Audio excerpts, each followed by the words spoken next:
Muy buenas tardes a todas, muy buenas tardes a todos. Bienvenidos a la Facultad de Derecho de la Universidad Nacional de Cuyo, a la Diplomatura de Litigio, a la SCUYUM, a nuestra querida Casa de Estudios. Le queremos dar especial bienvenida al profesor emérito de la Universidad Autónoma de México, Sergio García Ramírez, ex juez y presidente de la Corte Interamericana, referente en materia de reparaciones, uno de los artífices de la noción de reparación integral que hoy podemos presumir en el ámbito del derecho internacional.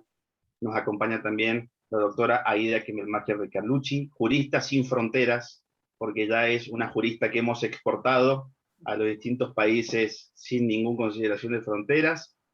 Es una de las grandes referentes en materia de reparaciones y que se ha animado además a avanzar en temas que son muy importantes, muy interesantes, las nuevas formas de concebir algunos aspectos de la reparación, y por eso nos pareció que la combinación de estas dos grandes referentes en la materia podía ser una experiencia no solamente inolvidable, sino también muy fructífera. Entonces, les cuento muy brevemente la dinámica de la actividad. Va a tomar en primer lugar la palabra el profesor Sergio García Ramírez, y luego le daremos la palabra a la doctora Aida Kemelmacher de Carlucci. Luego vamos a hacer un pequeño espacio de comentarios y de preguntas, sigue llegando gente. Así que bueno, vamos a iniciar. Profesor Sergio García Ramírez, querido amigo, palabra. Don Andrés Rousset, muchas gracias.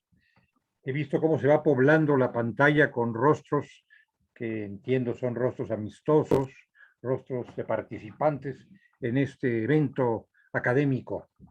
Me inquieta, me conmueve y me preocupa que haya tantas personas presentes, porque discurrir ante un foro de esta magnitud no es cosa sencilla. Y además, un foro que está integrado por personas que provienen de muchos países. Efectivamente, la pandemia ha traído esta posibilidad de comunicarnos entre tantas cosas negativas, esta que es positiva y que espero retengamos.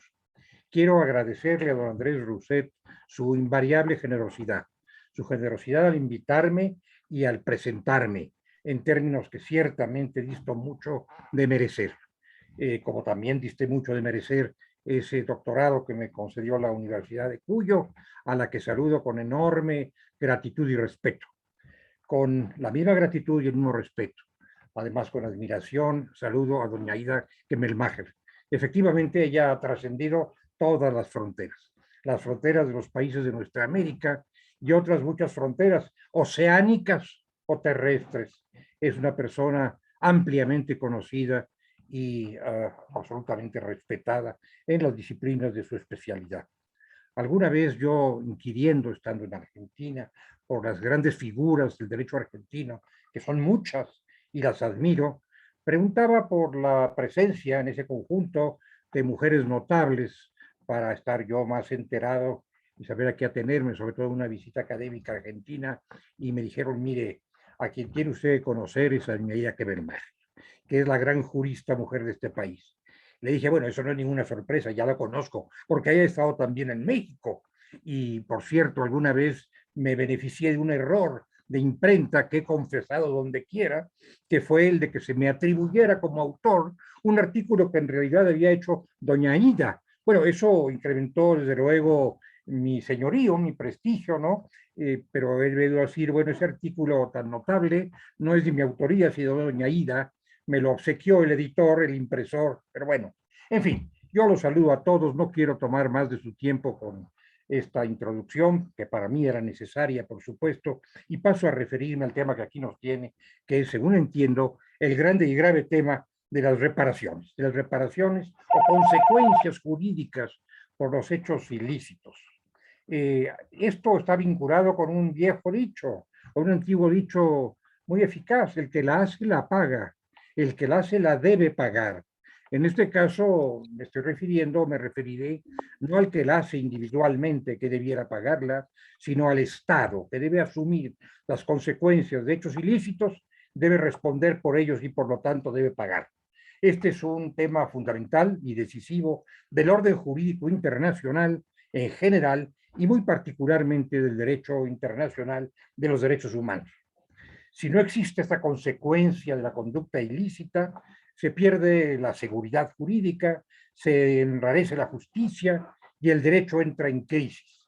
Y encontramos como contrapartida, en ausencia de una reparación, la impunidad, que es un tema radical en la reflexión de la Corte Interamericana de Derechos Humanos, y la autojusticia, que es violencia desenfrenada y que sería efectivamente el sucedáneo de la reparación cuando ésta no se produce en los términos en que debiera ocurrir. La reparación, y estoy seguro de que estoy diciendo cosas que ustedes conocen mejor que yo, pero debo decirlas, forma parte de mi charla, la reparación es desagravio, desagravio con triple objetivo, que tiene mucho de punitivo y mucho de preventivo. Primero, restaurar el derecho objetivo vulnerado, reponer en el escenario de la vida social, de la vida individual, de la vida política, el derecho objetivo que ha sido vulnerado, que ha sido afectado por el hecho ilícito. Segundo, generar condiciones de paz y de fluidez en el desarrollo de las relaciones sociales. Hay una expresión muy elocuente: justicia es pacis fundamentum, y la reparación es una porción nodal de la justicia y por lo tanto es fundamento de la paz. Y en tercer término, responder al agravio causado a la víctima, corresponder, compensar a la víctima por el agravio que ha padecido. Y cuando digo víctima no me refiero solamente a un individuo, a una persona individual como ustedes, como yo, sino al conjunto de la sociedad. La reparación forma, por lo tanto, parte de la expectativa jurídica, que puede concebir y debe mantener la víctima, porque se trata de su derecho, que se ha visto afectado, de su bien jurídico, que se ha visto lesionado, lastimado.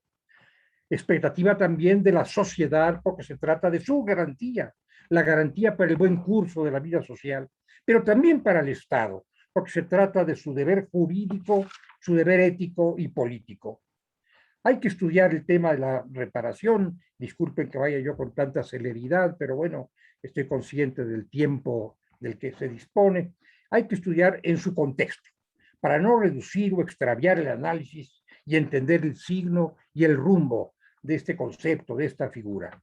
Ha habido un gran desarrollo a escala internacional del tema de la reparación, sobre todo en el plano europeo, y en el nuestro, el americano, a partir de la jurisprudencia y las consideraciones de la Corte Interamericana de Derechos Humanos, se ha también abordado con gran frecuencia y yo creo que con profundidad el tema de la reparación, considerando el medio en el que ésta surge, el que debe aplicarse, es decir, las condiciones de América Latina en las que queremos influir a propósito de nuestras decisiones, de nuestras reflexiones y pronunciamientos sobre reparación, teniendo trascendencia estas decisiones y formando parte de una jurisprudencia que tiene la virtud de ser, así lo consideramos, una jurisprudencia transformadora. Todo ello es el gran marco para la formación del concepto y del precepto sobre reparaciones en lo que llamamos el Corpus Juris Interamericano. Es decir, en este esqueleto, en esta forma de ese derecho interamericano, de ese derecho común de los derechos humanos que estamos construyendo en el continente americano. Yo he dicho en otras ocasiones, y espero que esta expresión no sea pretenciosa, pero realmente así lo entiendo, que la jurisprudencia de nuestro Tribunal Interamericano sobre reparaciones forma parte de las joyas de la corona. Una jurisprudencia puede ser una corona con la cual se ciña o culmina un esfuerzo, y dentro de esa corona hay ciertas joyas consagradas. Una de ellas, creo yo, es la jurisprudencia interamericana sobre reparaciones. La otra es la jurisprudencia interamericana, muy vinculada con la anterior, en relación con la tutela de los individuos que pertenecen a grupos vulnerables. Esos son los dos aspectos sobresalientes, a mi modo de ver, entre varios más, ciertamente, de la jurisprudencia interamericana sobre derechos humanos, que tiene su origen, que tiene su asiento en un pequeño precepto al que me voy a referir ahora de la Convención Americana sobre Derechos Humanos, el artículo 63.1, el artículo 63 en su apartado primero. Nuestra Convención Americana sobre Derechos Humanos, que rige en la gran mayoría de los estados de nuestra América, que han sido suscriptores, que han adherido o han ratificado la Convención Americana, tiene una porción de reconocimientos de derechos y otra porción de garantías de los derechos. Reconocimiento de los derechos del individuo y de las obligaciones generales de los estados frente a esos derechos y por lo tanto de la responsabilidad estatal de hacer frente a sus obligaciones y de atender los derechos de los individuos.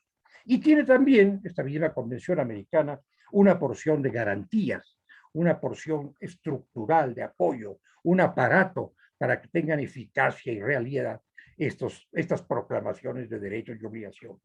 Garantía colectiva provista por todos los estados, órganos de protección y procedimientos. Y dentro de esta segunda porción de la Convención Americana cuenta muy luminoso este artículo 63.1 con un doble contenido, el artículo 63. Primero, en su apartado 1, acerca de reparaciones como producto de sugerencias, hay que decirlo y reconocerlo, de la delegación guatemalteca que participó en la Conferencia Interamericana en la cual se suscribió la convención en 1969.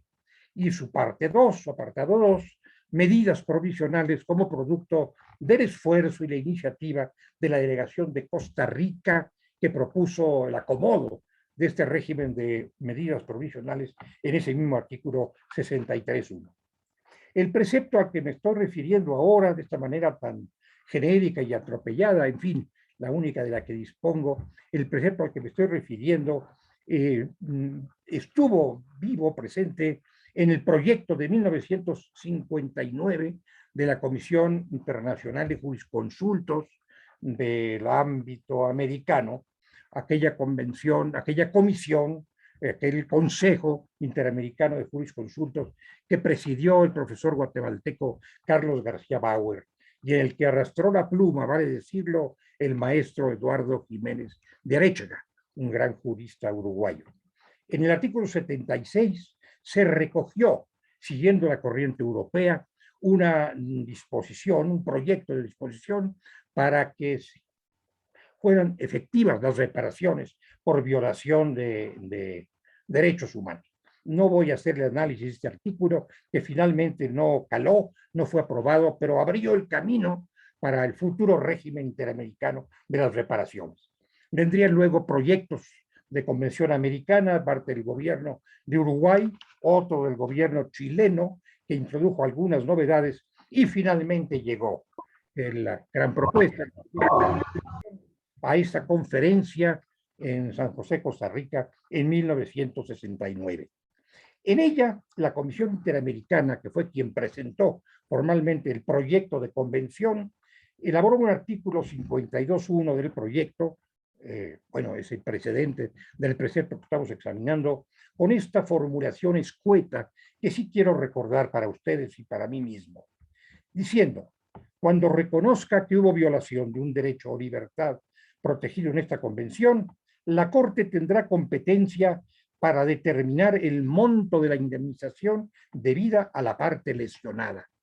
Vean ustedes, por lo tanto, la reducción a sus términos esenciales, escuetos, del régimen de la reparación. Tendrá competencia la Corte para determinar el monto de la indemnización, ahí estaba alojado todo el sistema de reparaciones, debido a la parte lesionada, es decir, al individuo que había sufrido el agravio.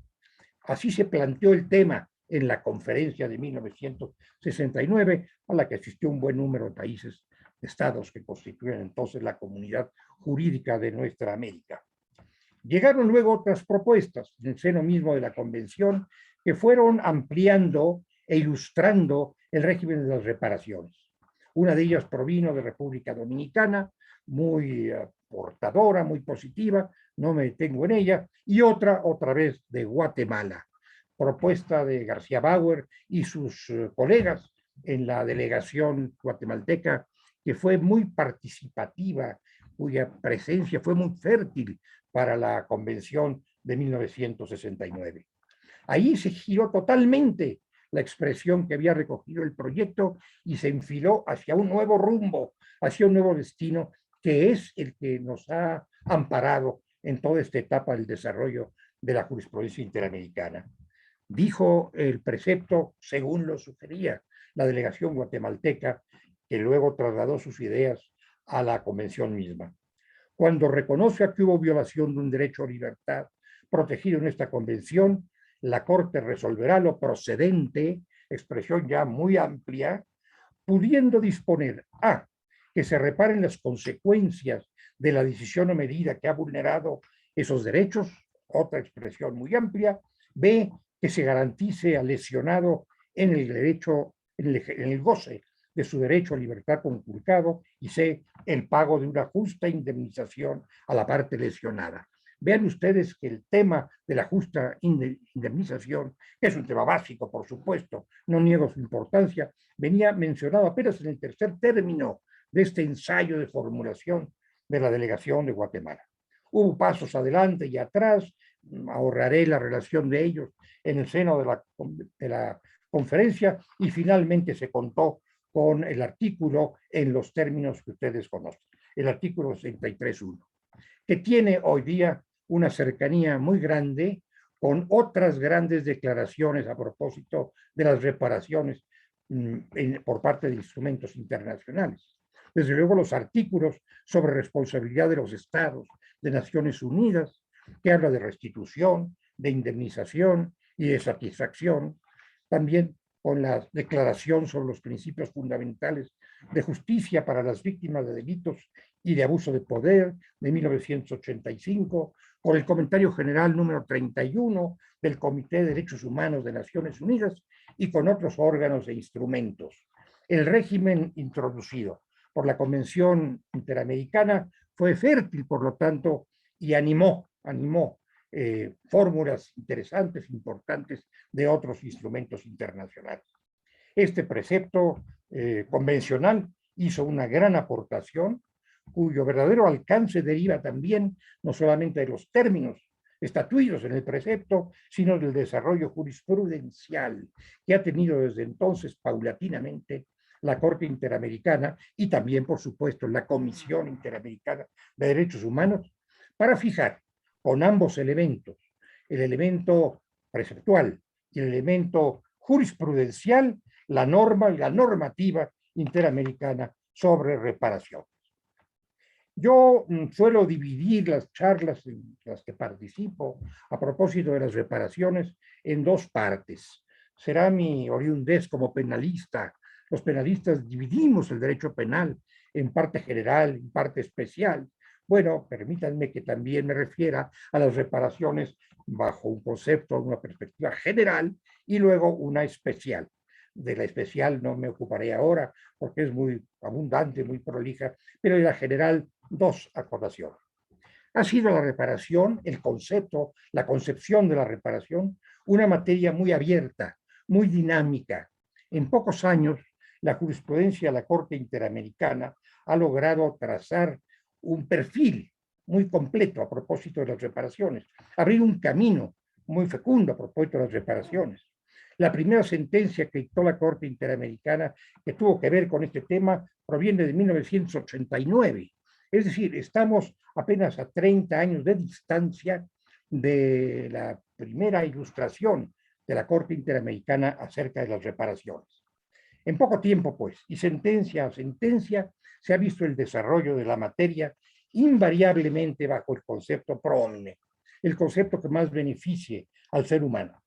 Otro rasgo relevante ha sido el constante abordaje de las fuentes de la reparación, no solamente del hecho punible, del hecho sancionable, del hecho del que proviene la reparación en sí mismo, que se puede acotar precisamente una violación de la integridad, del cuidado de la vida, de la propiedad, sino las fuentes de la reparación. Esta es una enorme preocupación de nuestra jurisprudencia, que en este sentido ha hecho aportaciones muy relevantes.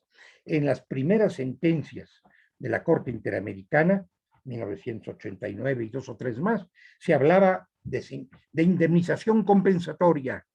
Muy pronto se empezó a hablar de otra manera, a partir de una sentencia de Surinam, a Mobutu se llamó, se empezó a hablar de reparaciones, rebasando, superando el término de indemnización compensatoria que reducía demasiado el concepto. En fin, se ha estado caminando y caminando bien. La Corte ha sostenido, y esta es una cuestión en la que han abundado también otros tribunales, la Corte en este sentido recoge la jurisprudencia de otros órganos jurisdiccionales internacionales, que el tema de las reparaciones por violación de derechos humanos, derechos previstos en los documentos internacionales, concierne, se gobierna por el derecho internacional, no por el derecho nacional.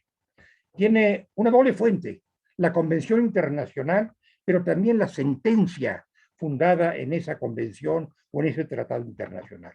El derecho nacional viene al caso, por supuesto, hay que considerarlo, pero todo el régimen de las reparaciones en su orden internacional debe ser atendido por el derecho internacional de los derechos humanos, que en este ámbito prevalece sobre cualquier estipulación doméstica. ¿Por qué?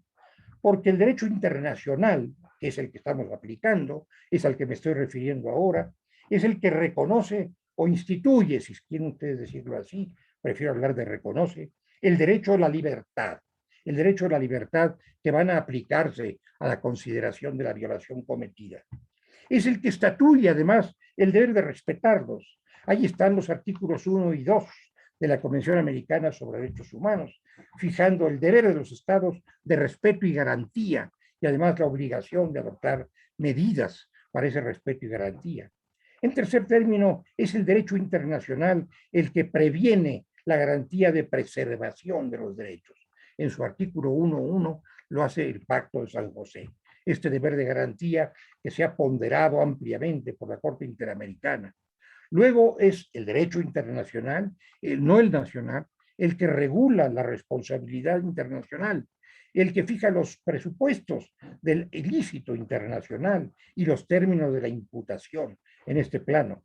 Es también el que dispone las consecuencias de la violación cometida, independientemente de que pueda hacerlo. El derecho interno es el derecho internacional el que abraza el tema y estatuye o dispone las consecuencias de la violación cometida. Y es por último, pero no menor tema, el derecho internacional, el que rechaza los obstáculos que pudieran aducirse a partir de la jurisdicción interna para no cubrir, para no enfrentar las consecuencias jurídicas del hecho ilícito.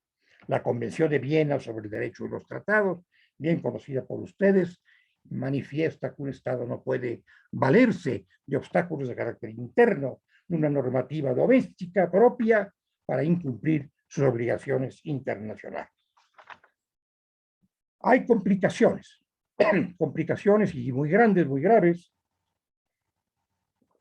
para el ejercicio eficaz de las reparaciones. Con frecuencia se me pregunta, y se les pregunta a ustedes, lo acabamos de recordar, ¿qué pasa cuando un Estado no cumple, no hace lo que debe hacer? Efectivamente, hay casos en que los Estados son reticentes, resistentes al cumplimiento de los deberes, pese a haberlos contraído formalmente. Hay una resistencia política en ocasiones con argumentación jurídica, que es la resistencia que deriva del manejo de conceptos tales como la soberanía, olvidando que el Estado, al suscribir o adherir a un tratado internacional, lo hace no a despecho de su soberanía, sino en ejercicio de su soberanía. Sin embargo, de cuando en cuando resurgen argumentos de este talante para mellar las obligaciones correspondientes a la reparación. Y los obstáculos naturales de un sistema de estas características cuando tiene alcance internacional. La complejidad del tema. No es sencillo precisar el alcance de unas reparaciones, como tampoco es sencillo siempre establecer la realidad de una vulneración de un derecho o una libertad. La dilación de los procedimientos. La justicia, para ser justa, valga la expresión, debiera ser pronta, debiera ser expedita. Sin embargo, lleva tiempo, sobre todo en el plano internacional, la impartición de la justicia es dilatada, demorada. Pero también debo decir que tratándose el tema a escala internacional, la mayor parte de la demora es la que se trae del sistema interno, de la jurisdicción interna, de la cual parte la reclamación para llegar a la vía internacional. La vía internacional es ciertamente mucho menos tardada en general que la vía interna. Los costos que pueden ser elevados, el requerimiento de que se cuente con un defensor, y sabemos que la asistencia jurídica no es siempre gratuita y tampoco no es siempre barata. En ocasiones tiene altos costos. Por eso la Corte se ha ocupado de promover la figura llamada del defensor interamericano. Y finalmente también hay otro problema al que se enfrenta el deber de reparación, que es el de la prueba. Se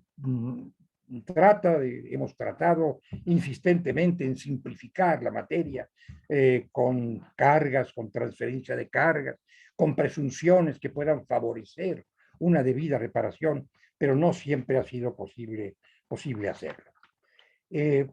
Voy a agregar, para concluir prácticamente mi brevísima y apurada charla, voy a agregar que el régimen de reparaciones de América difiere, aunque cada vez menos, por fortuna, del régimen de reparaciones en Europa.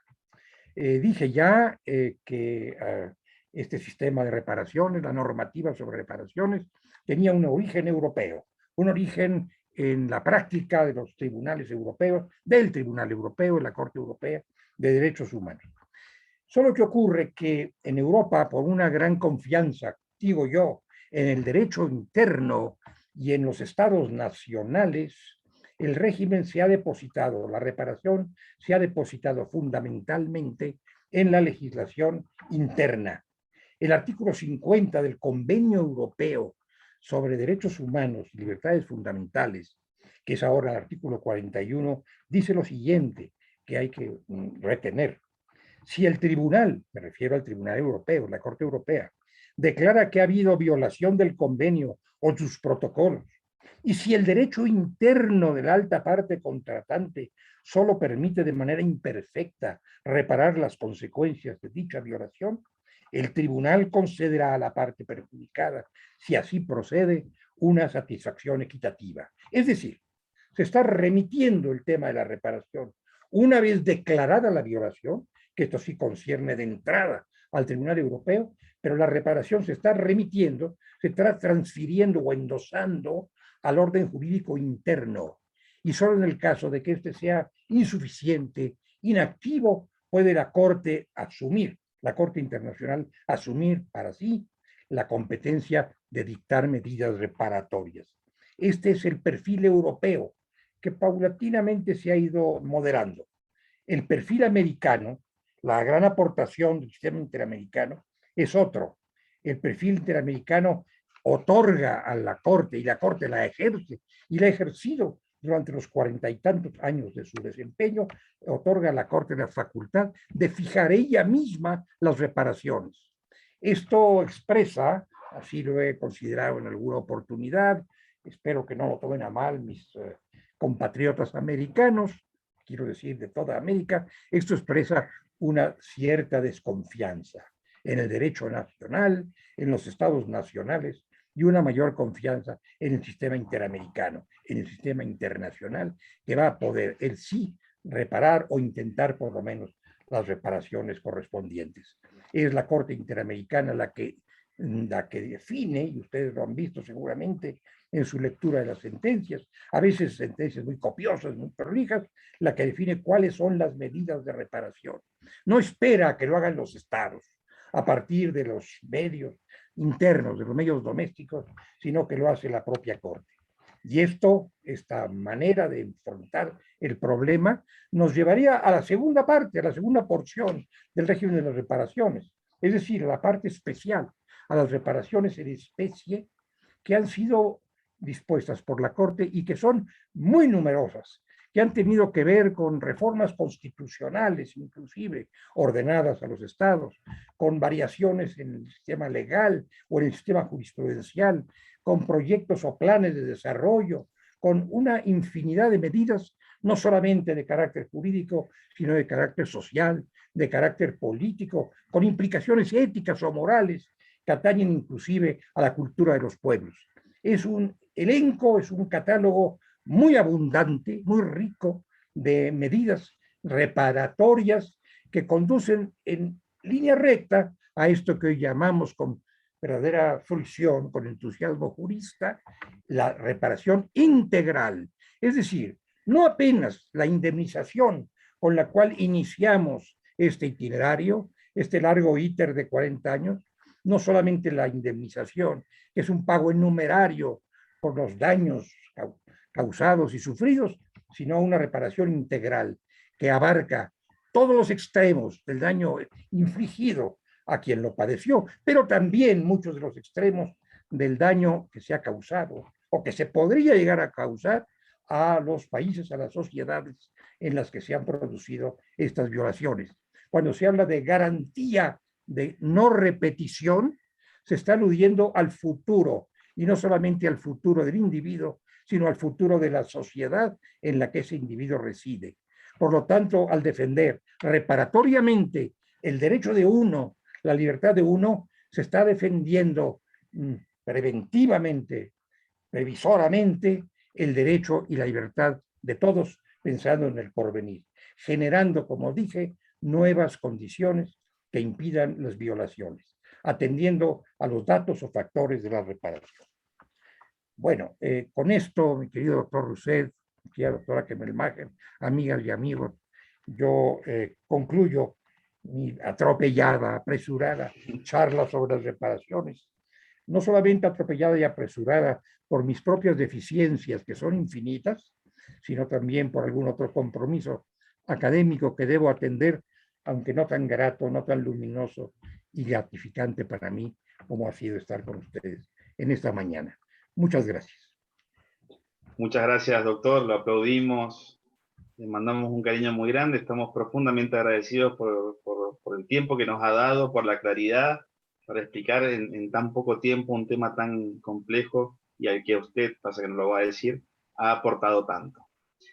Le damos un cordial saludo, lo dejamos ir a su otra actividad y le dejamos un cariño muy grande desde cada uno de los rincones. Todas estas ventanitas están conectadas de un lugar distinto, así que bueno, recibe usted un abrazo iberoamericano.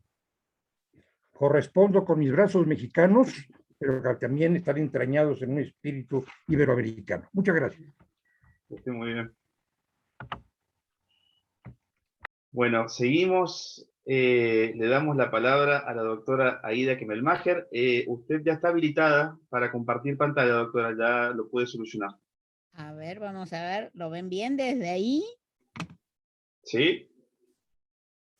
Un minuto porque se me ha abierto, no en la primera, que es la que queremos que se abra. Ahí, ¿está bien? Perfecto, Bien. excelente. Bueno, perfecto. Muy buenas tardes a todas las personas que se han reunido con nosotros a través de este maravilloso medio que, aunque no nos estemos juntos físicamente, pero que nos permite comunicarnos y haber escuchado una conferencia tan maravillosa como a la que nos tiene acostumbrados ya el gran maestro Sergio García Ramírez. Cuando Andrés me pidió que nos reuniéramos esta tarde, claro, estando con el maestro a hablar de reparaciones, parecía que no se puede decir nada nuevo. Entonces se nos ocurrió que quizás podíamos conversar esta tarde sobre los llamados daños punitivos, que es también una reflexión que hice en un libro que coordinó Andrés y que se está afortunadamente por distribuir ahora, que ya se está distribuyendo, en homenaje justamente a don Sergio García Ramírez. Así que vamos a tratar de conversar esta tarde sobre los llamados daños punitivos en este sistema de reparaciones que tiene la Corte Interamericana de Derechos Humanos y que tan bien nos ha sintetizado en tan poco tiempo nuestro querido maestro. Bueno, para hablar sobre los daños punitivos parecería necesario recordar, aunque sea muy sintéticamente, cuáles son las funciones de la responsabilidad civil en general. Pareciera que este es un tema del que no tendríamos que hablar, porque el régimen de las reparaciones y de la responsabilidad tiene muchos años de evolución. Sin embargo, tendríamos que señalar que aún pese a toda esa evolución, las funciones que tiene lo que llamamos en el derecho interno la responsabilidad civil todavía no están claramente definidas, y que esta responsabilidad ha servido a muy diversas funciones cuya importancia va cambiando con el tiempo, los lugares, las diversas circunstancias. Esto me hace acordar de alguna manera a las funciones de la familia, ¿sí? Así como hablamos de las funciones de la responsabilidad civil y que no las tenemos todavía muy bien delimitadas y que cambian con los tiempos, pasa lo mismo con las funciones de la familia. ¿Cuáles son las funciones de la familia? Bueno, en algún tiempo fue generar autoridad. Hoy esa no es la función. Hoy pareciera que es generar un ámbito de solidaridad en el cual la persona pueda desarrollar precisamente su personalidad. Entonces, estas discrepancias sobre cuáles son las funciones de algo tan cercano a los juristas como es la familia, que no sabemos todavía qué fue y qué será y cuáles son sus verdaderas funciones y que cambian con el tiempo, algo así también pasa con la responsabilidad civil. Si nosotros miramos uno de los grandes juristas europeos, como puede ser Guido Alpa, por ejemplo, él dice que la responsabilidad civil ha cumplido funciones tradicionales, como son, y algunas de estas nos la decía recién el doctor Sergio García Ramírez, las vamos a poder reconocer en esta enumeración: resarcir, en este caso al sujeto dañado, a las víctimas, podríamos decir, de las violaciones de los derechos humanos. Una segunda función tradicional, volver al sujeto al estado en el que se encontraba antes del hecho dañoso. Y aquí ya empezamos en otra que no se parece a la anterior, que es reafirmar el poder sancionatorio o punitivo del Estado, que precisamente en el ámbito del derecho internacional de los derechos humanos es al Estado al que vamos a estar condenando porque no cumplió. O incentivar, recién Sergio García Ramírez nos hablaba de estas medidas de no repetición. El paralelismo sería con incentivar a que no se cometa nuevamente, sea la conducta dolosa o culposa. Y Guido Alpa, al lado de estas funciones tradicionales, habla de funciones subsidiarias referidas especialmente a efectos económicos, como es, por ejemplo, distribuir las pérdidas, o sea, sacar la pérdida de donde estaba para trasladarla a otro, lo que en el derecho de la responsabilidad civil decimos sacar de un bolsillo para pasarlo al otro, o determinar los costos asumidos. También Sergio García Ramírez nos hablaba de estos costos de los procesos y los costos asumidos con el riesgo conexo al verificarse el daño, y en este sentido él también hablaba de operaciones tanto de prevención como de resarcimiento, etcétera. Como ustedes ven, yo acá he enumerado solo las de Guido Alpa, pero si miramos una obra tradicional en la Argentina como la que fue la de mi queridísimo y recordado amigo el doctor Atilio Aníbal Alterini, hablaba algo así como de 16 funciones de la responsabilidad civil. En el anteproyecto que tuve el honor de trabajar y que sirvió de base para el Código Civil y Comercial argentino, ahí se habló de 3 funciones principales: la tradicional, que es la resarcitoria, la preventiva, y también se ubicó a la sancionadora o punitiva. Esta sancionadora o punitiva no pasó finalmente al texto del que fue eliminado, quedando, por ejemplo, en el derecho argentino, la función estrictamente punitiva solo en el ámbito del derecho de los consumidores. Respecto de la función preventiva, sería aquel conjunto de actividades, de instrumentos, de métodos tendientes a evitar o por lo menos disminuir los daños que por cualquier razón puedan sufrir las personas o los bienes. Entonces, el tema sobre el que nos habíamos propuesto trabajar hoy, que necesitaba este preliminar de las funciones que tiene la responsabilidad, entonces este tema de los, en mi opinión, mal llamados daños punitivos, si están o no admitidos en el derecho internacional de los derechos humanos y en la jurisprudencia de la Corte Interamericana, requería no tratarlo en términos binarios, es decir, desde la oposición, reparación o sanción, sino teniendo en consideración que la responsabilidad puede tener una pluralidad de funciones por encima de estas dos que han sido tradicionales. Entonces, ¿de qué hablamos cuando hablamos de daños punitivos para poder responder a esta pregunta de si son o no admitidos en el sistema interamericano? Se sostiene por parte de algunos autores que en realidad los daños punitivos, los llamados daños punitivos, es una figura que pertenece al common law, ajena a la tradición del sistema de derecho civil escrito, del que resulta difícilmente compatible. Pero sea o no así, lo cierto es que el origen se encuentra en el common law. Y cuando en el derecho del civil law se trata de dar definiciones sobre los daños punitivos, no solamente se discrepa sobre la función del daño punitivo, que está la misma discusión que veíamos sobre la función y la responsabilidad en general, también hay discusiones sobre qué función cumplen estos daños punitivos. De los cientos de definiciones que se han dado sobre daños punitivos, permítaseme recordar la de un querido amigo, un joven muy talentoso del nuevo derecho de la responsabilidad de los derechos de los consumidores en la Argentina. Me refiero a Demetrio Chamatrópulos.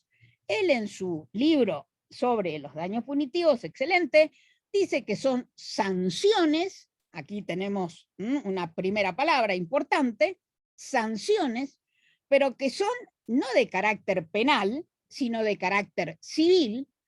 A su vez tienen que tener origen legal, o sea, el juez no podría establecer daños punitivos si la ley no lo autoriza, que pueden implicar, dice él, no solo una obligación de dar, generalmente una suma de dinero, sino que, en opinión de Chamatrópulos, también serían daños punitivos cuando la ley autoriza al juez a imponer a quien violó el derecho de otro tipo de obligaciones, como podrían ser obligaciones de dar, de hacer, perdón, no solamente de dar. Esa sanción tendría carácter disuasivo, accesorio, pero de aplicación excepcional. O sea, no sería de aplicación automática, sino que frente a hechos extremadamente graves, porque a esta persona ya la estamos reparando en el daño compensatorio sufrido, en el lucro cesante, ya le estamos indemnizando. O sea que para justificar la existencia de estos daños punitivos tendría que haber una conducta excepcionalmente grave. ¿Qué se impone entonces al condenado en ciertos casos en los cuales ha actuado por eso con dolo o culpa grave, para en general ¿qué? Evitar que conserve ganancias, esas ganancias que derivan del ilícito, y que se deben pagar, como decíamos recién, no obstante haber pagado las indemnizaciones correspondientes. Aunque, señala Alejandro, también podrían ser aplicables no solamente para estos supuestos de evitar que el otro gane, que se quede ganando, sino ante situaciones que se justifiquen para castigar, para prevenir conductas que merezcan un grado muy alto de reprochabilidad por parte de la sociedad.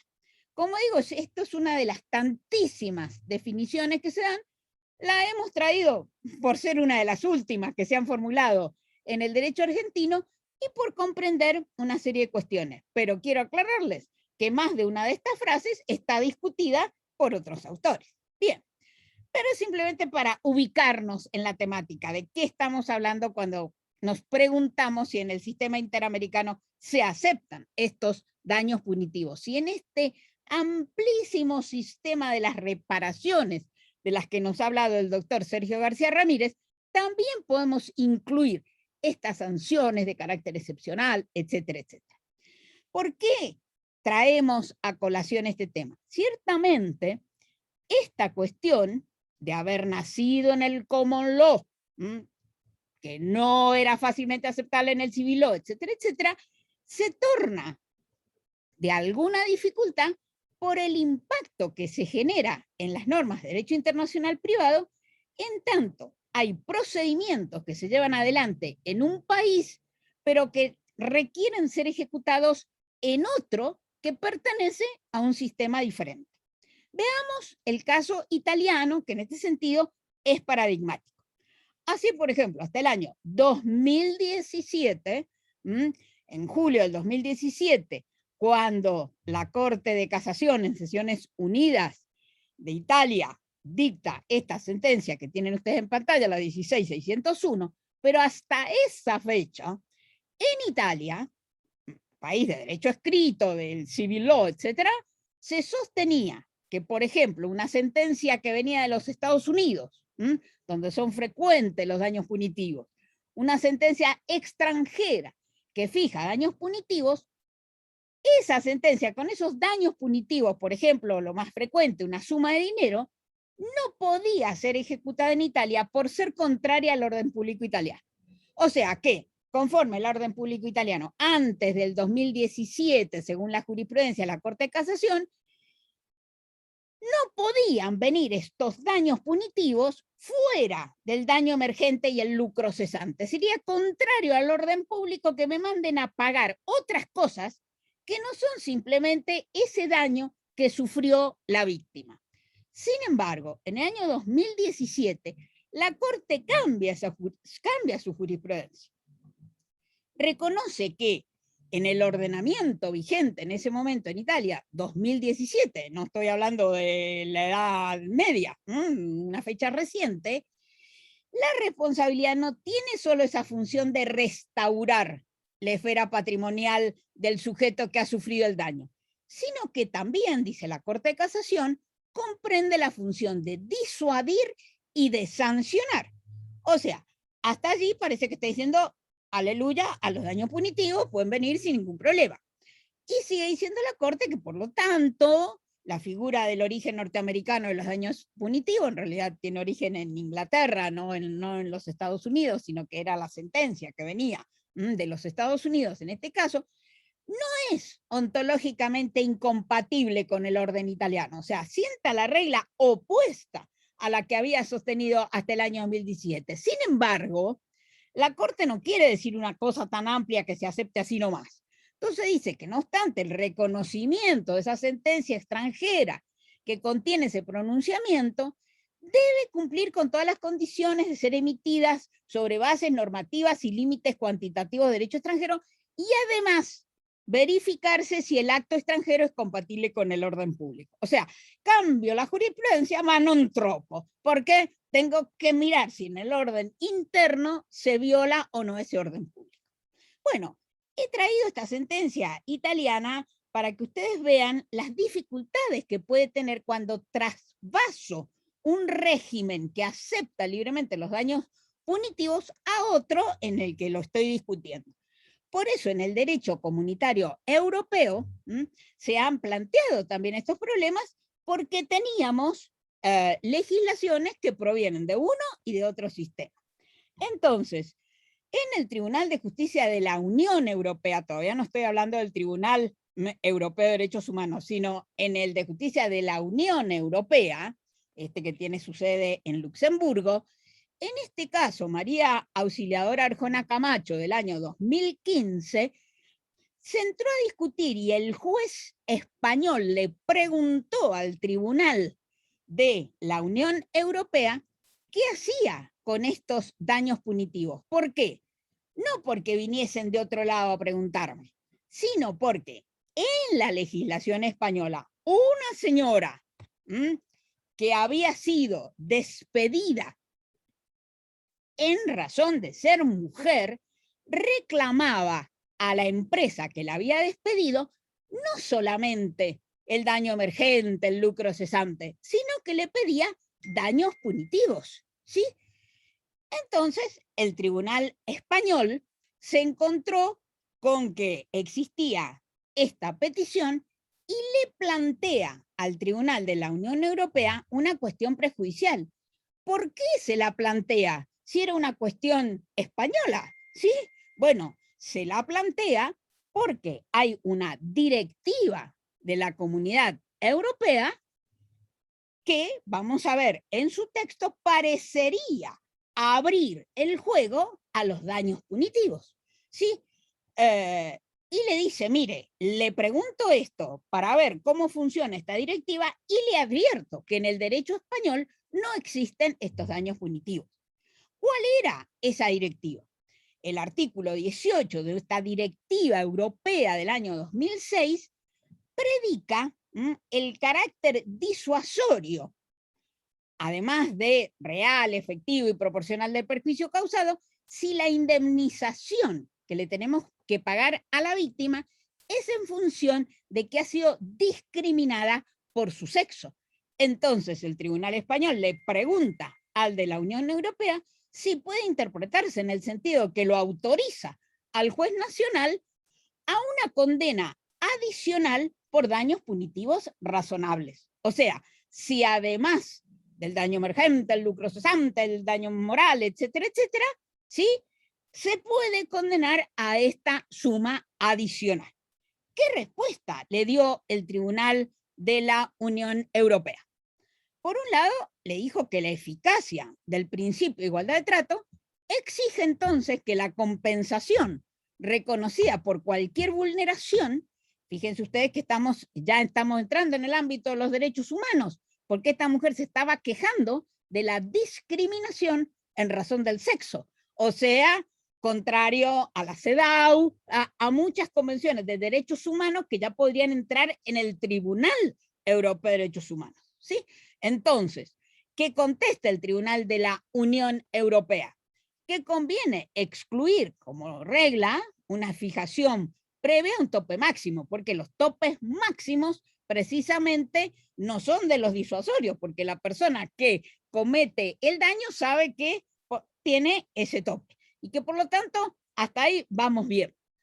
Luego dice que conforme a esa directiva los Estados miembros establecerán el régimen de sanciones aplicables, ¿sí?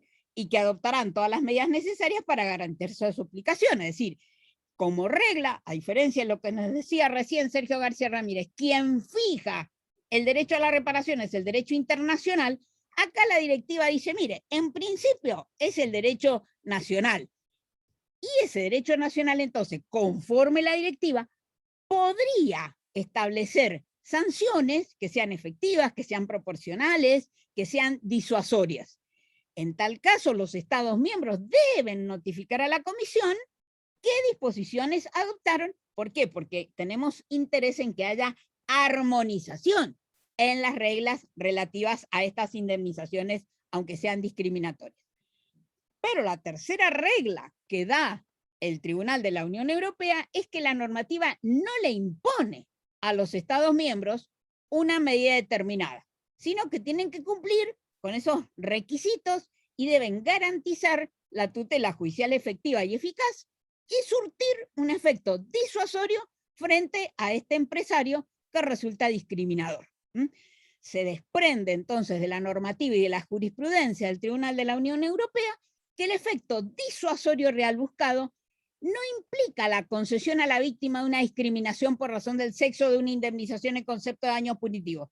O sea, dice, mire, de toda esa jurisprudencia que yo le estoy citando, de todas estas reglas, no se deriva que inmediatamente vienen los daños punitivos. O sea, puede, pero no me da la regla tampoco en la Unión Europea que tengo aquí estos daños punitivos. Para que el perjuicio sufrido como consecuencia de una discriminación por razón de sexo sea efectivamente indemnizado o reparado de manera disuasoria y proporcionada, la norma simplemente obliga a los estados a introducir en su ordenamiento jurídico interno, según los procedimientos que ellos determinen, medidas que establezcan el pago de una indemnización que responda. O sea, ¿qué tenemos en el derecho comunitario europeo? Reglas que no impiden o no impedirían los daños punitivos, pero que tampoco los están fomentando ni aplicando. Depende de las circunstancias, justamente en un caso de violación de los derechos humanos, como es el caso de la discriminación en contra de la mujer. Ahora voy entonces al Tribunal Europeo de Derechos Humanos. ¿Qué pasó allí?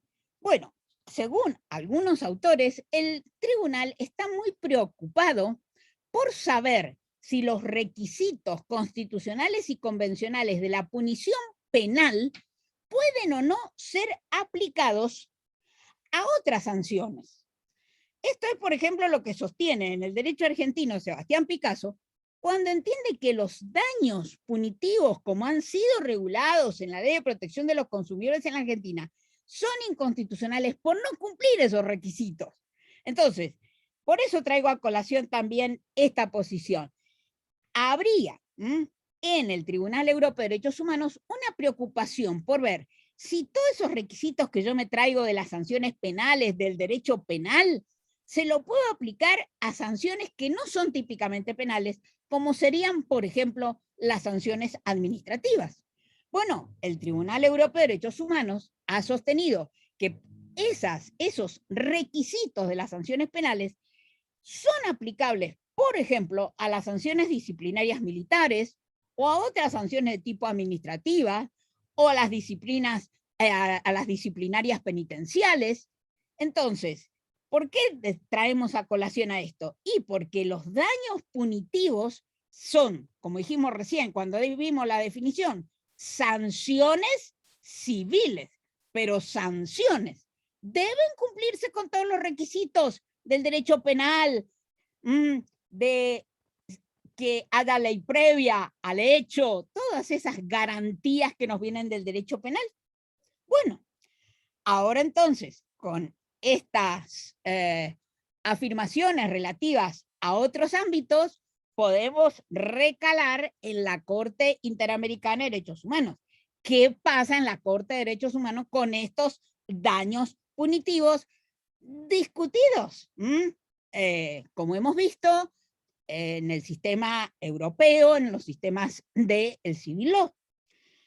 Ya el maestro Sergio García Ramírez, nuestro querido juez de la Corte, diríamos inigualable, juez de la Corte, nos ha hablado sobre la complejidad que tiene el sistema de reparaciones por esta gran variedad que tiene el sistema de reparaciones en la Corte Interamericana. De todo lo que él nos dijo, de lo maravilloso, de las cosas que él nos dijo, permítanme hacer una especie de síntesis muy debilitada, por supuesto, de mi parte, pero simplemente para introducirnos en el régimen de los daños punitivos. Podríamos decir que entre el concepto de reparación y el de indemnización existe una relación de género-especie. Él nos explicó cómo empezamos desde la especie, desde la indemnización, para llegar a lo general que era la reparación. O sea, la reparación es el término genérico que comprende las diferentes formas como el Estado debe responder.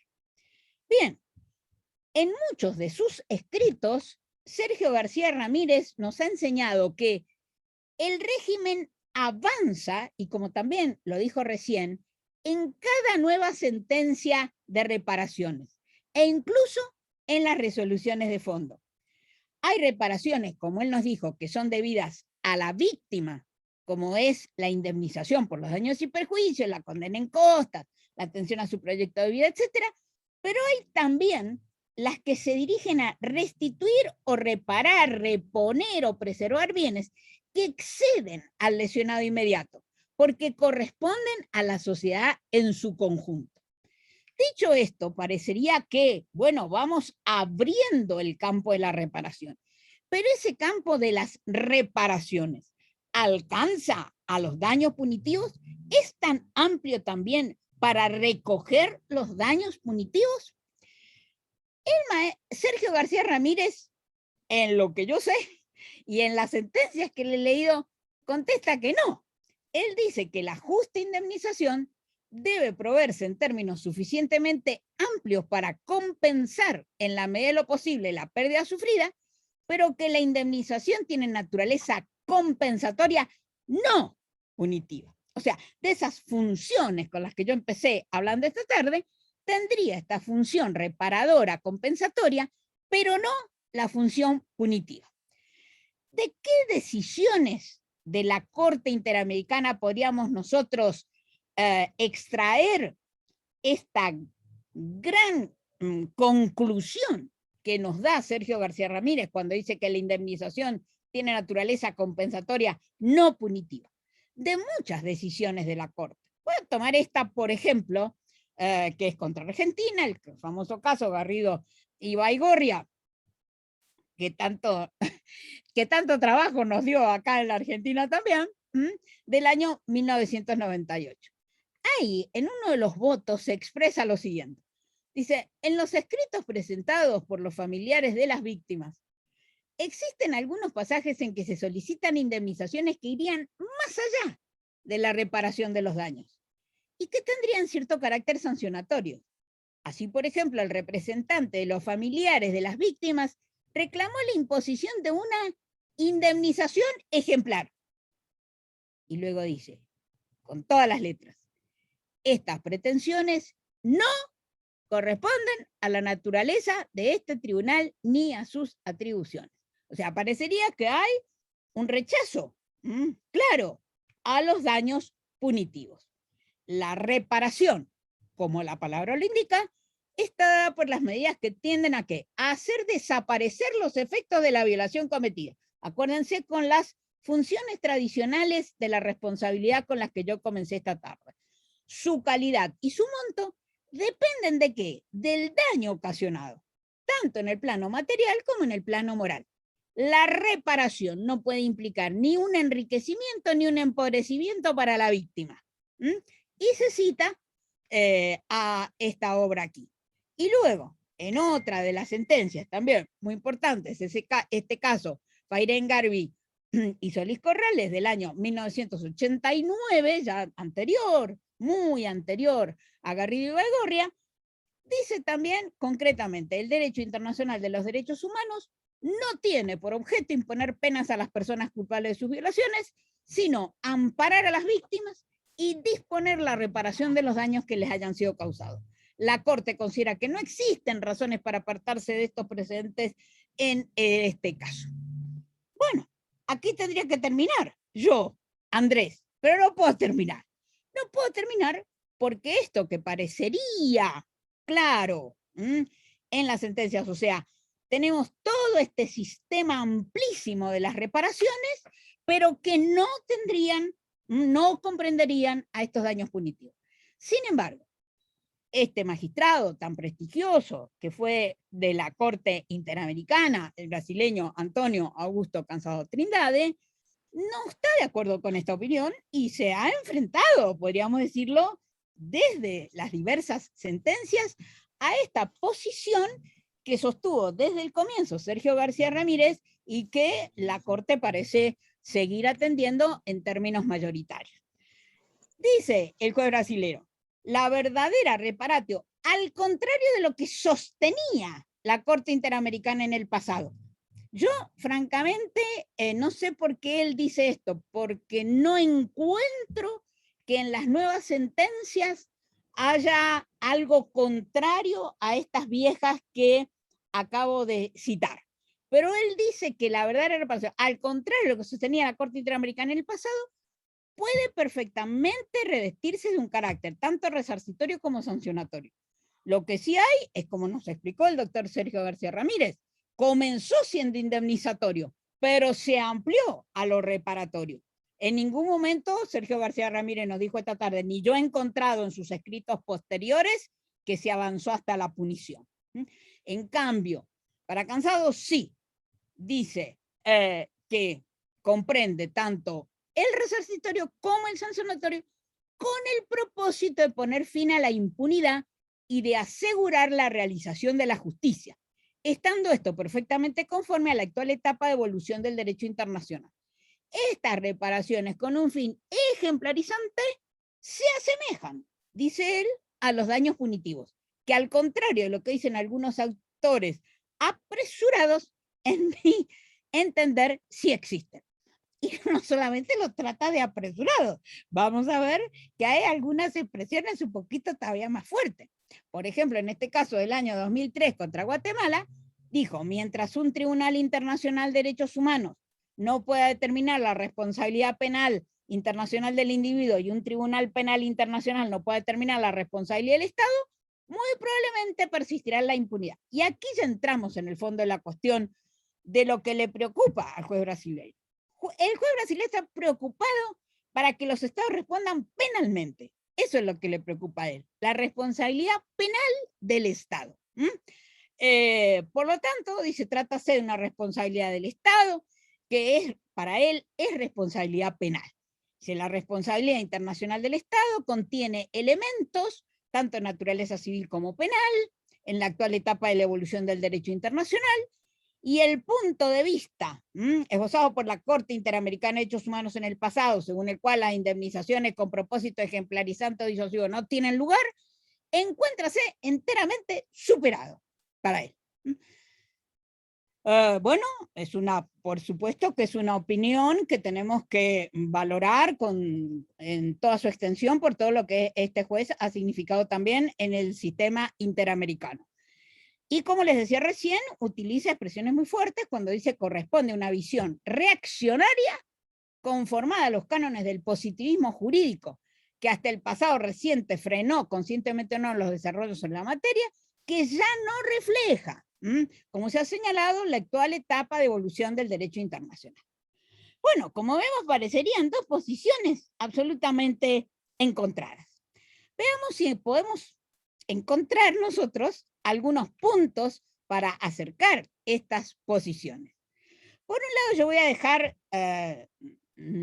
no es que no me interese, no sabría realmente tratar en profundidad este tema que aborda Cansado Trindade, que es la relativa a si los estados pueden o no cometer delitos, que como dije recién, es el núcleo gordiano de las reflexiones. Esto yo lo dejo de lado para ocuparme simplemente sobre si podemos condenar a estos daños punitivos. Bien, entonces, si yo miro los principios y directrices básicos sobre el derecho de las víctimas de violaciones manifiestas de las normas internacionales de derechos humanos y de violaciones graves del derecho internacional humanitario, que se aprobó por resolución 60-147 por la Asamblea General en diciembre del 2005, este documento nos va a mostrar que hay un gran acercamiento en el sistema amplísimo de las reparaciones que tiene la Corte Interamericana de Derechos Humanos con estos principios y directrices básicos del derecho de las víctimas que ahora nos va a servir como documento no solamente regional, sino internacional. Vamos a ver en este documento de la Asamblea General de Naciones Unidas toda esta serie de reparaciones, toda esta parte especial de la que no nos pudo hablar hoy Sergio García Ramírez, con toda esta gran cantidad de medidas, cómo son aceptadas en estos principios y directivas básicas. O sea que aquello que parecía separar tanto a Europa de América, en el que el Tribunal Europeo de Derechos Humanos era muchísimo más restrictivo en materia de reparaciones que nuestra Corte, si atendiésemos a estos principios y directivas básicas, parecería que no es tan grande la diferencia. Entonces, sobre esta base, que me parece un gran punto de contacto, vamos a ver hasta dónde están cubiertos o no estos famosos daños punitivos. Yo coincido totalmente con Cansado en el que el punto de partida no debe ser la perspectiva patrimonial, sino la dignidad de la persona humana. En el derecho argentino no tenemos ninguna duda que esto es así, no solamente en el Código Civil y Comercial, no solamente a partir de la entrada en vigencia en agosto del 2015 del Código, sino todo un sistema de responsabilidad que nosotros teníamos desde antes y que el código lo que ha hecho ha sido redactarlo en forma expresa para que los jueces no tengan que andar haciendo construcciones jurisprudenciales, sino que todo ahora está dentro del código. ¿Cuál es mi discrepancia cierta con el razonamiento de Cansado? La discrepancia que tengo es que él le echa la culpa a la analogía con el derecho privado de las insatisfacciones que tiene el sistema de reparación. Él sostiene que por traer el derecho privado aquí, que es con lo que yo he empezado esta charla de hoy, es lo que causa todas estas insatisfacciones. Bueno, me parece que no es tan así, o por lo menos en el derecho argentino no es así, porque en el derecho argentino hoy no tenemos ninguna duda que los tratados internacionales de derechos humanos integran el derecho privado que sea constitucionalizado y por lo tanto este derecho privado no es el derecho patrimonialista del siglo XIX, es un derecho humanizado a través de este bloque de constitucionalidad. Entonces, con esto sigo ahora con García Ramírez cuando se pregunta, después de haber dicho que no es punitivo, dice, puede ocurrir que la aplicación objetiva del derecho interno lleve a mejorar la posición de la víctima en ciertos asuntos. Si tal fuese el caso, se pregunta él, ¿es pertinente que la sentencia internacional cierre al sujeto lesionado la posibilidad de obtener ante la justicia doméstica resultados más favorables para él si ello fuera posible al amparo de las normas locales? Si la respuesta a esta pregunta fuese negativa, podría entenderse en consecuencia que la decisión de la Corte constituye una base o límite mínimo de resarcimiento que puede ser mejorada ante las instancias internas cuando existe fundamento también de derecho interno para alcanzar esta ventaja. Y se sigue preguntando, ¿acaso no pueden ser ampliadas y mejoradas las reparaciones no patrimoniales dispuestas por la Corte cuando el Estado de común acuerdo con los beneficiarios o incluso sin este acuerdo resuelve esa extensión o mejoramiento? Si es así, ¿por qué no podrían serlo las patrimoniales en el caso de que este mejoramiento pueda obtenerse por la vía interna, siempre sin menoscabo de la base o límite que proporciona la resolución de la Corte? Entonces, para hacer una especie de síntesis provisional y abrir el camino a las preguntas, porque es un tema que se presta a todos estos interrogatorios, ¿qué podríamos dar como una especie de síntesis, pero siempre con signo de interrogación? Es inobjetable que el sistema internacional fije, además de las indemnizaciones de tipo patrimonial que indemnizan el daño causado, otros remedios reparadores. Todas estas disposiciones, este régimen de las reparaciones especiales o específicas. Es así en el derecho de los derechos humanos regional interamericano y como vimos, ahora parece extenderse esto al régimen ya no solamente regional, sino internacional.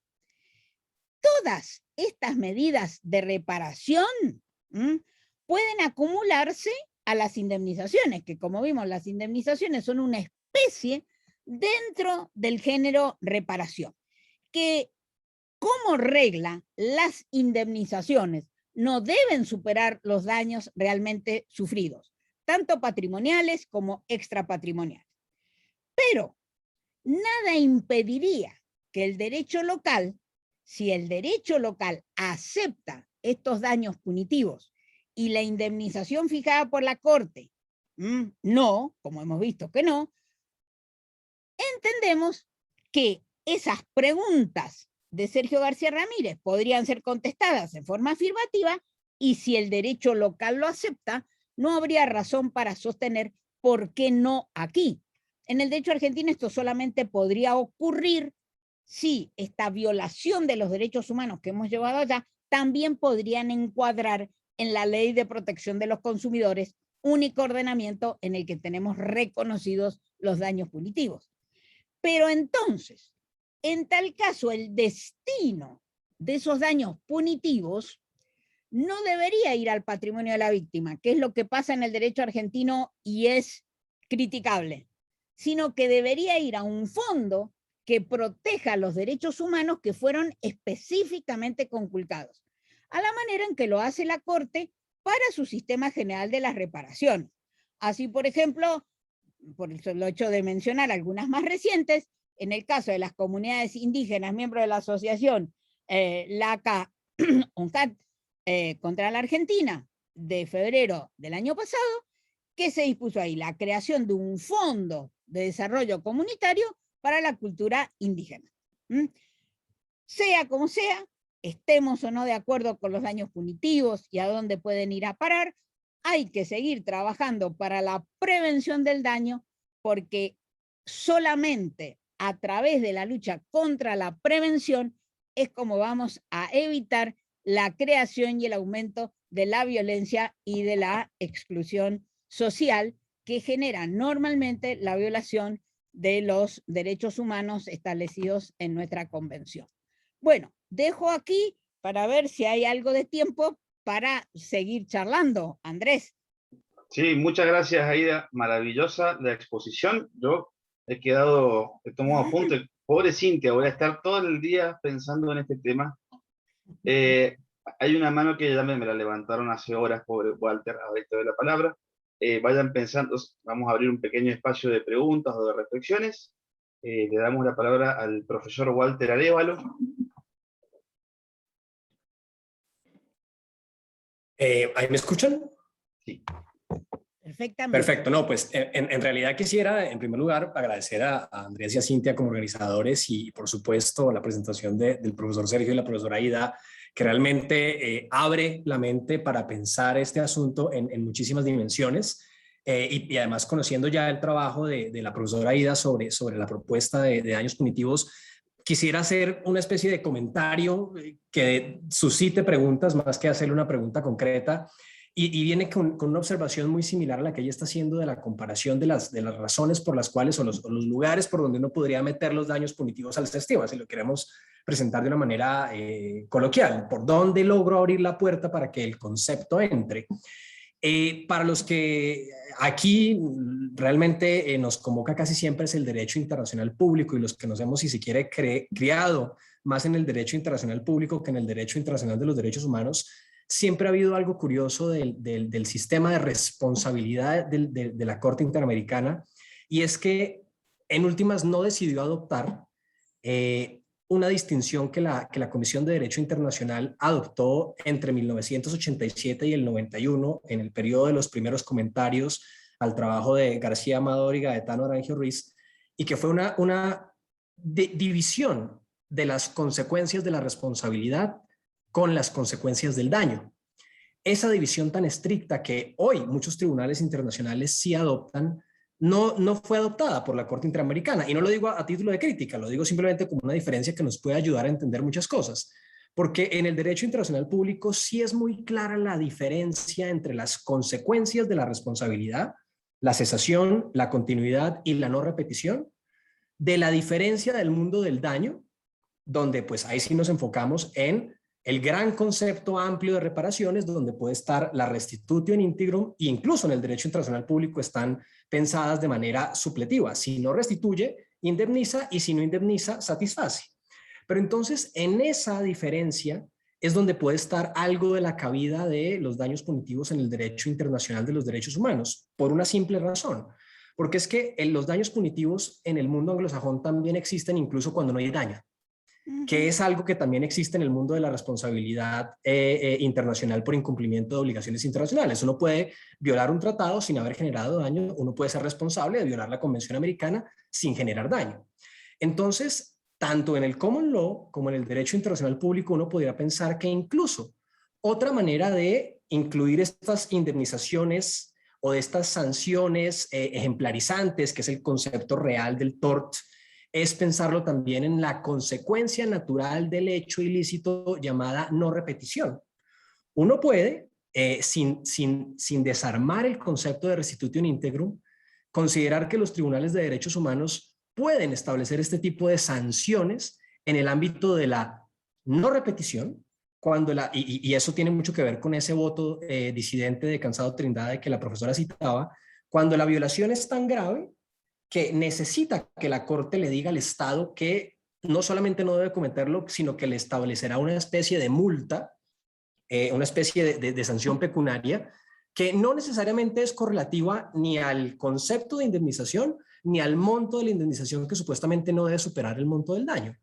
Pero entonces fíjense cómo esa diferencia que no hacemos en el sistema interamericano, y uno lo ve cuando abre la sentencia, porque es que las sentencias se llaman excepciones, fondo, reparaciones y costas. Nunca hay un espacio de consecuencia de responsabilidad que se separe. Creo que puede ser el escenario pertinente. Y lo digo porque en el mundo anglosajón hay muchos casos famosos de daños punitivos sin daños resarcitorios. El caso famoso de la señora que se quema con café en McDonald's trae eso.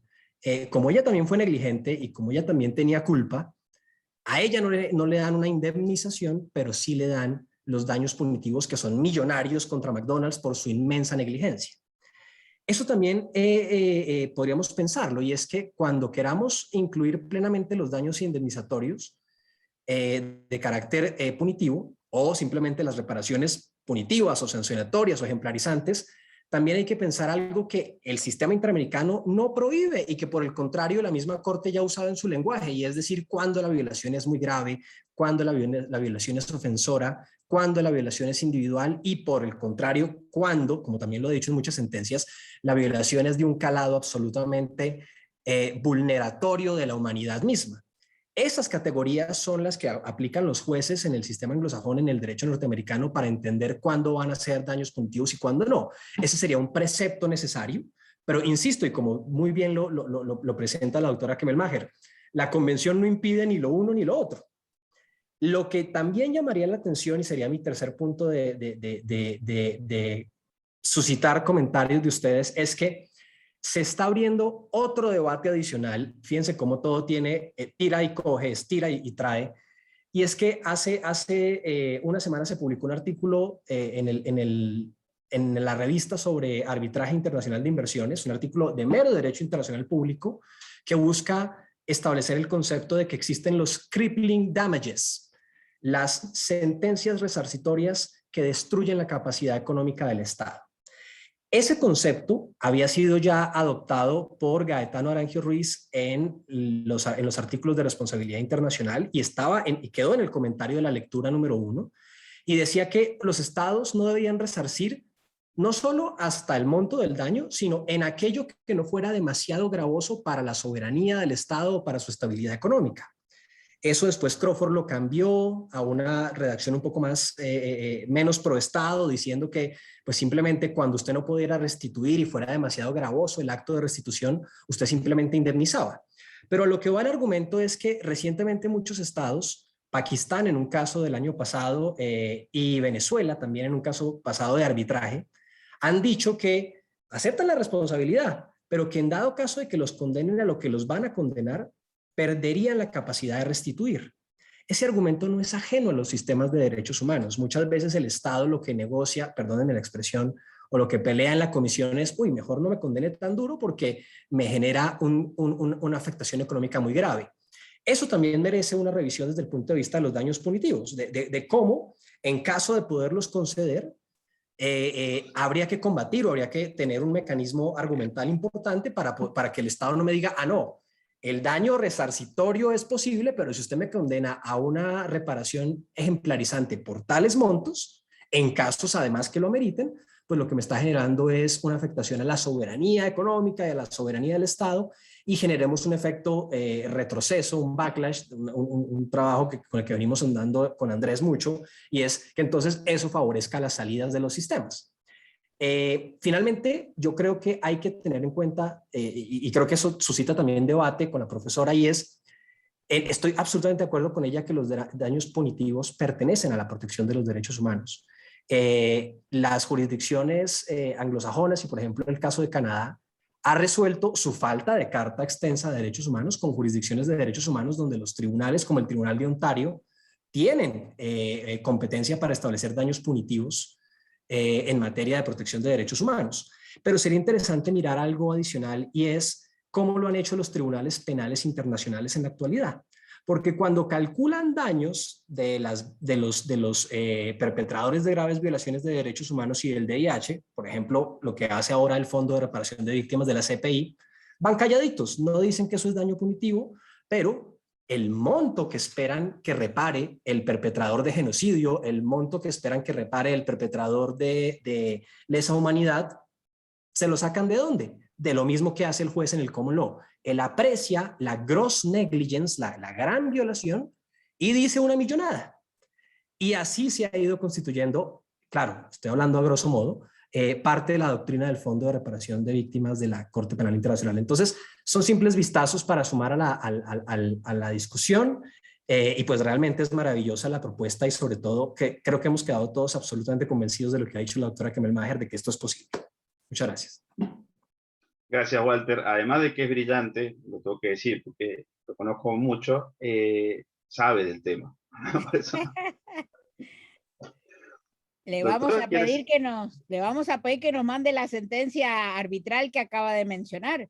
Porque sí, como yo he ustedes anotado... saben, el problema que tenemos con las sentencias arbitrales es que no tienen gran difusión. A veces incluso hasta prohíben la difusión.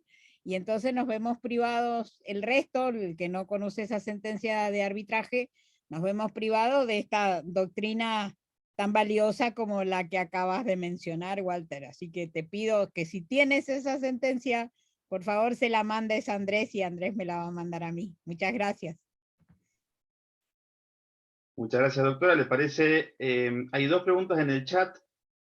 Una pregunta que ha hecho Valesca y una pregunta, tengo un correo, Ne García, que bueno, ella pregunta qué mecanismo puede implementarse para obligar al Estado a cumplir la sentencia de la Corte.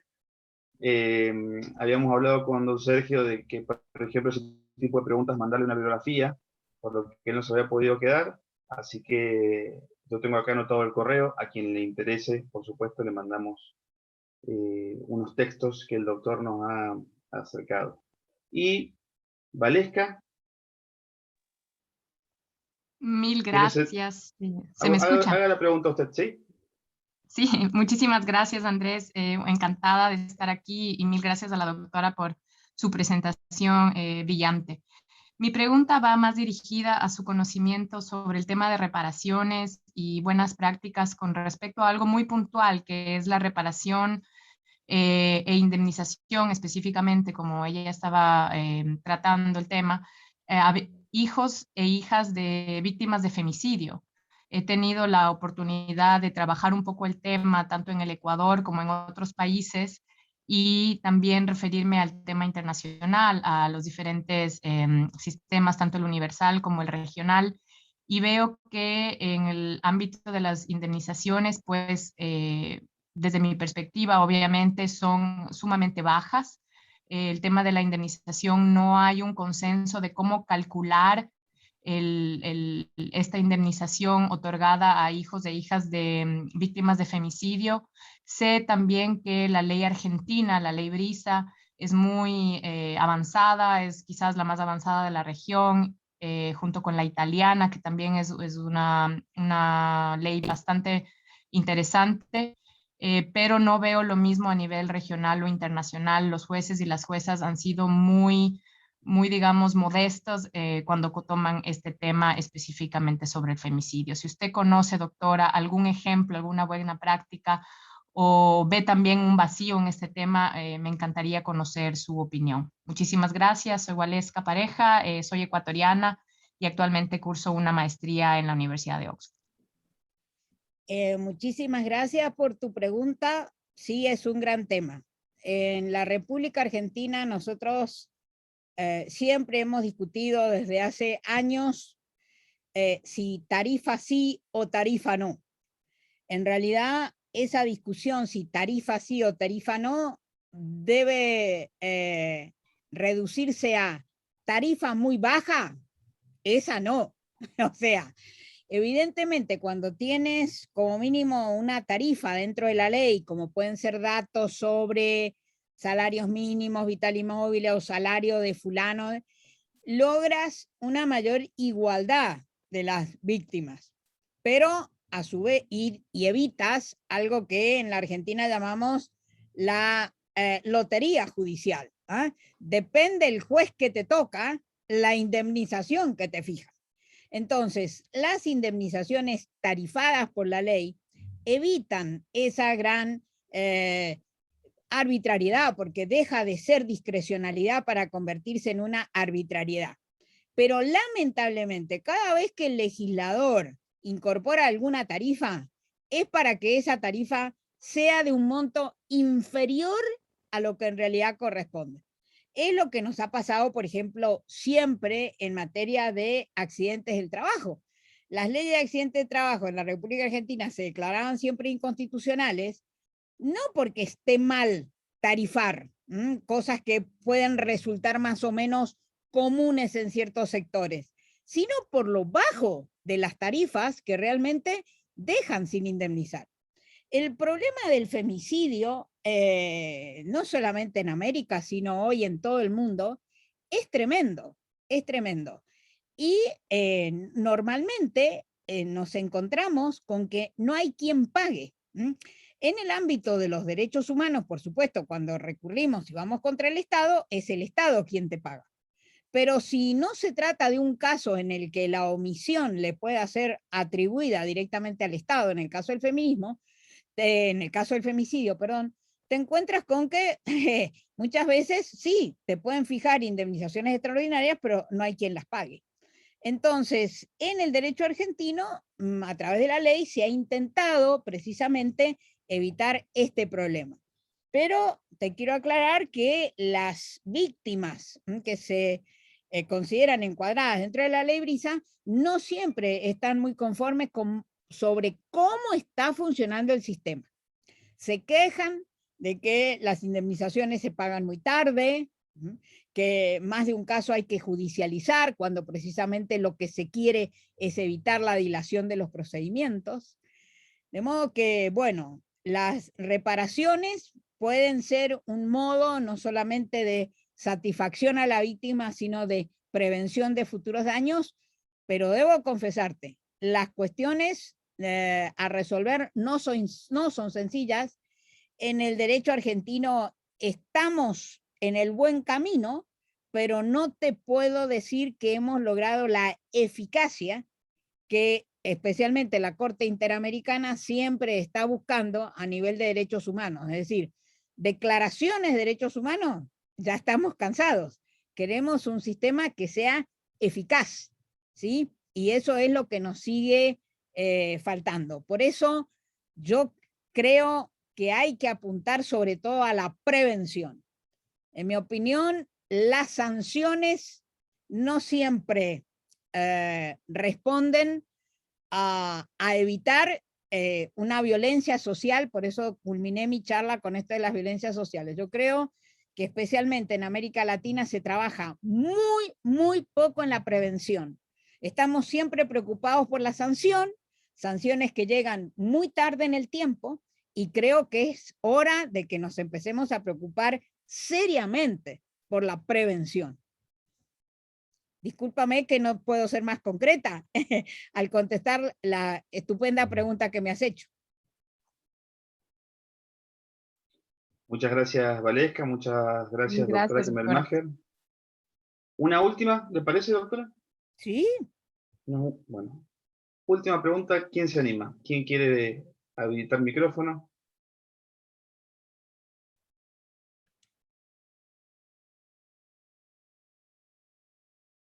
Mucha timidez para esta siesta tarde.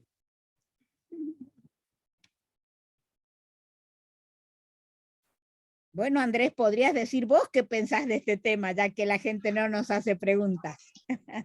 Pero Andrés, yo veo que Pablo Daniel tiene la mano levantada. Sí, le estaba por dar la palabra a Pablo, que es alumno de la muy bien. diplomatura.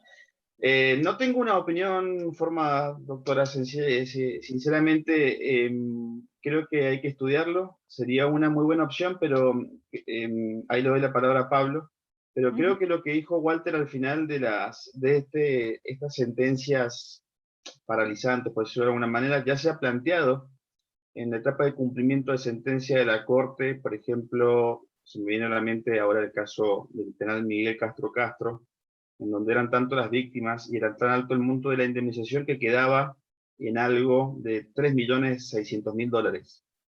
O en los casos de masacres, cuando la suma excede de cierto monto, porque bueno, las sentencias de la Corte, las indemnizaciones van de $15.000 a $50.000, a $100.000, digamos, son muy variables. Pero en casos de masacre de varias aldeas, con un monto indemnizatorio alto, en la etapa de supervisión de cumplimiento los estados dicen no puedo pagar, no voy a pagar además porque no puedo, porque se ve afectada mi soberanía económica. Entonces me gusta mucho la idea, sinceramente creo que podría solucionar muchos problemas de cumplimiento, porque también quedaría habilitada la vía ejecutiva, pero me preocupa también la efectividad. Me ha dejado pensando mucho, voy a estar varios días pensando. Pablo, disculpe.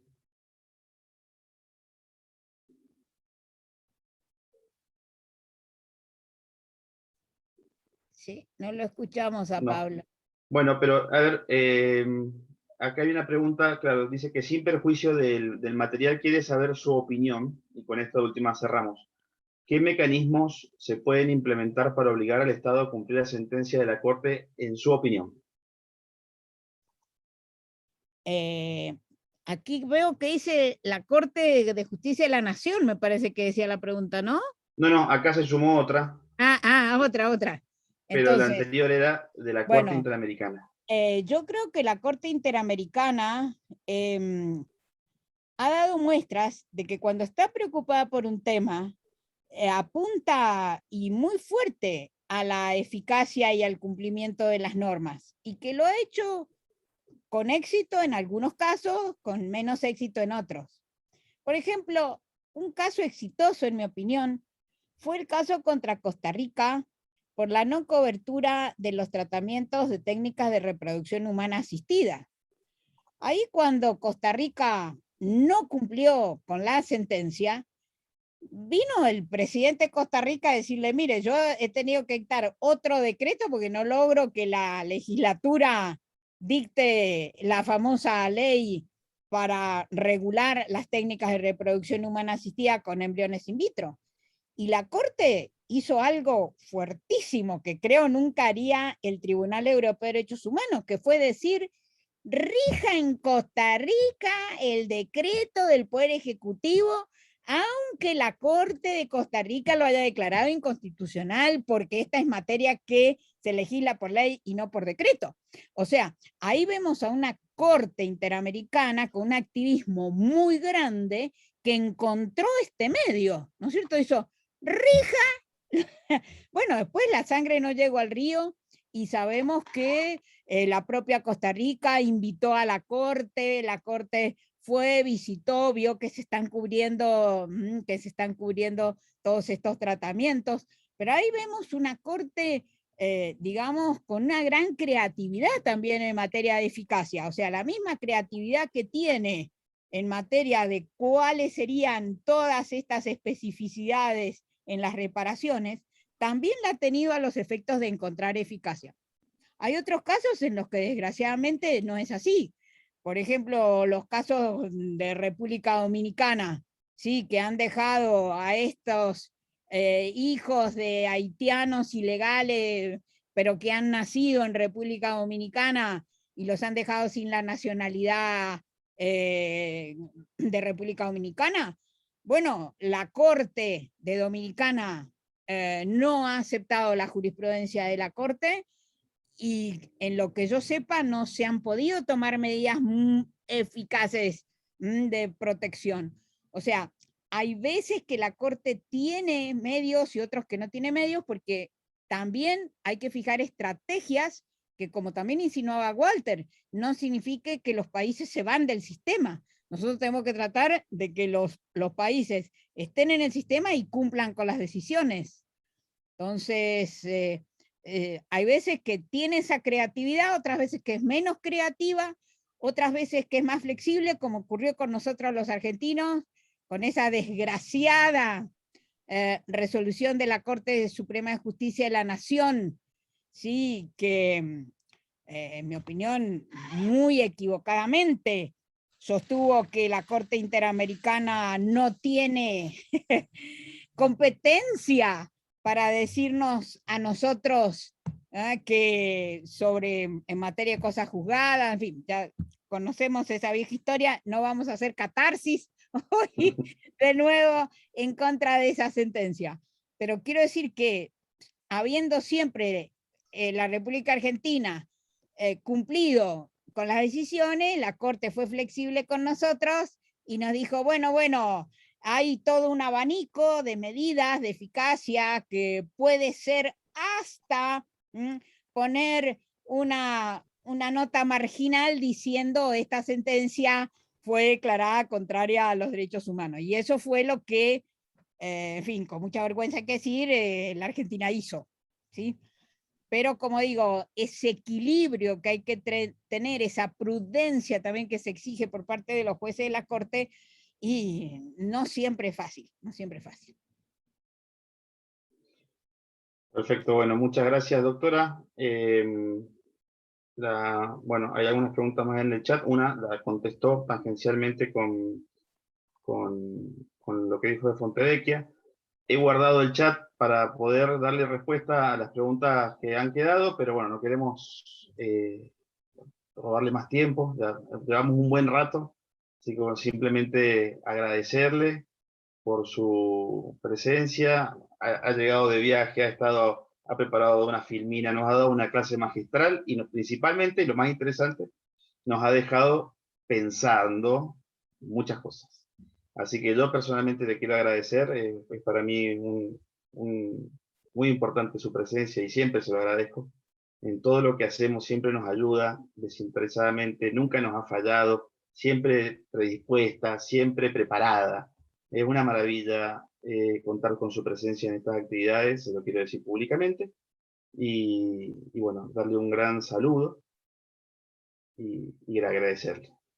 En No, nombre gracias a vos, Andrés, que me ha permitido estar con todos ustedes y fundamentalmente compartir el honor de estar con Sergio García Ramírez esta tarde.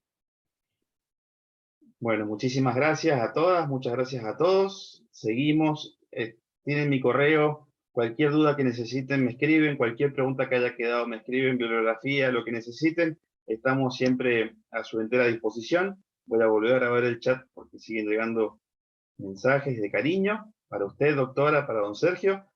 Muchas gracias, fue un gusto verlos, cuídense mucho y hasta la próxima. Hasta la próxima, adiós. Muchas gracias por la invitación. Adiós. Gracias.